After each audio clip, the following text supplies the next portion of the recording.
വാക്കിലും പ്രവൃത്തിയിലും നിറഞ്ഞൊഴുകുന്നത് ആർക്കും ആസ്വദിക്കാനാകും.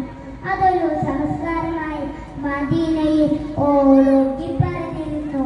മക്ക അടിച്ചു മടിച്ചു നിന്ന സമയത്ത് രണ്ടു കൈകളും നീട്ടി ആവേശപൂർവ്വം സ്വീകരിക്കുകയായിരുന്നു മദീന.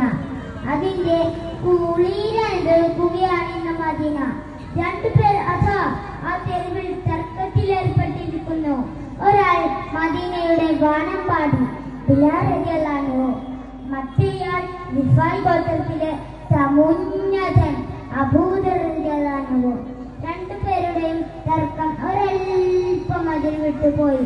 അബൂദർ റളിയല്ലാഹു അൻഹുവിന്റെ ഒരു വാക്ക് ഉള്ളിൽ നിന്നും തിക്കി തിരക്കി നാവിലൂടെടുത്ത് ചാടി.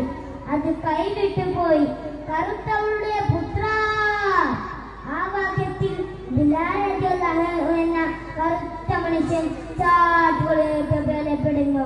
ബിലാൽ തങ്ങൾ ആദ്യമായി കേൾക്കുന്ന തെറിയല്ല ഇത്. ജീവിതത്തിന്റെ ഭൂരിഭാഗവും ഈ വാക്ക് കേട്ടാണ് ബിലാൽ തങ്ങൾ വളർന്നത്. പിന്നെ എന്റെ ബിലാൽ തങ്ങൾക്ക് നൊന്തത്. ബിലാൽ തങ്ങൾ ഉടനെ തിരിഞ്ഞു നടന്നു. മദീന പള്ളി ലക്ഷ്യം വെച്ച് ആഞ്ഞു നടന്നു. എന്തു ചെയ്യണമെന്ന് അറിയാതെ കിടച്ചു നിന്നു അബൂദർ.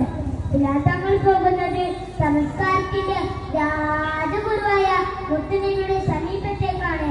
ബിലാൽ തങ്ങൾ പോകുന്ന അതേ വഴിയുടെ തന്നെ അബൂദർ റളിയല്ലാഹു വരുന്നുണ്ട്. ബിലാൽ തങ്ങൾ മുത്തുനബിയുടെ സമീപത്തേക്ക് നീങ്ങി വിനയത്തോട് തന്റെ സങ്കടം ബോധിപ്പിച്ചു. യാ റസൂലല്ലാഹ്, എന്നെ അബൂദർ കറുത്തവളുടെ പുത്ര എന്ന് വിളിച്ചു നബിയേ. തിരുദൂതരുടെ മുഖഭാവം മാറി. മുത്തുനബിയുടെ മുഖത്ത് നോക്കാനാവാതെ അബൂദർ റളിയല്ലാഹു അൻഹു തല താഴ്ത്തി. യാ അബൂദർ, ജാഹിലിയത്തിന്റെ ആത്മബോധം ഇനിയുമുണ്ട് ആ മനസ്സിൽ. മുത്തുനബിയുടെ ശബ്ദം അബൂദർ റളിയല്ലാഹു അൻഹുവിന്റെ ചെവിയിൽ ഇടിനാഥമായി പെയ്തു. മനസ്സ് വിങ്ങി പൊട്ടി. മുഖത്തെ രക്തയോട്ടം നിലച്ചു. ഒന്നും ഊരിയാടാതെ അബൂദർ റളിയല്ലാഹു അൻഹു ഇറങ്ങി നടന്നു. പിന്നാലെ ബിലാൽ തങ്ങളും വരുന്നുണ്ട്.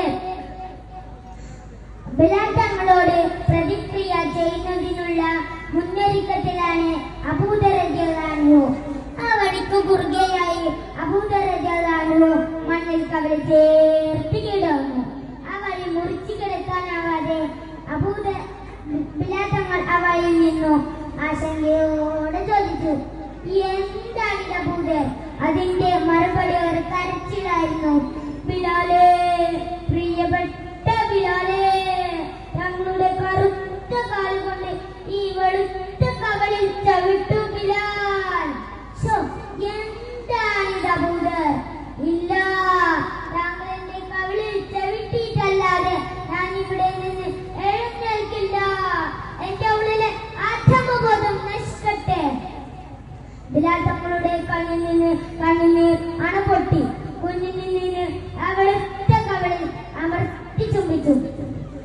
പ്രിയപ്പെട്ട അബൂദർ, ഈ കവളിക്ക് ചവിട്ടാനുള്ളതല്ല, മുത്തവെക്കാനുള്ളതാണ്. ആ രണ്ട് സുഹൃത്തുക്കളും ഗാഢമായി ആശ്ലേഷിച്ചു. രണ്ടുപേരുടെയും കണ്ണിൽ നിന്ന് ഉതിർന്നു വീണ ചെറുപരിപ്പത്തിന്റെ ഉപ്പ് അതിന് ഒന്നായി ചേർന്നു.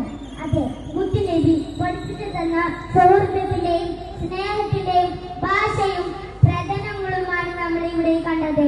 സുഹൃത്തിന് ഇഷ്ടമില്ലാത്ത ഒരു വാക്ക് പോലും പറയാതിരിക്കാനാണ് മുത്തുനബി സല്ലല്ലാഹു അലൈഹി വസല്ലം തങ്ങൾ നമ്മെ പഠിപ്പിച്ചത്. ഈ കഥയുടെ പാഠം നമ്മുടെ ജീവിതത്തിൽ പകർത്താനാവട്ടെ എന്ന് പ്രാർത്ഥിച്ചുകൊണ്ട് ഞാൻ നിർത്തുന്നു. അസ്സലാമു അലൈക്കും വറഹ്മത്തുള്ളാഹി തആല വബറകാതുഹു.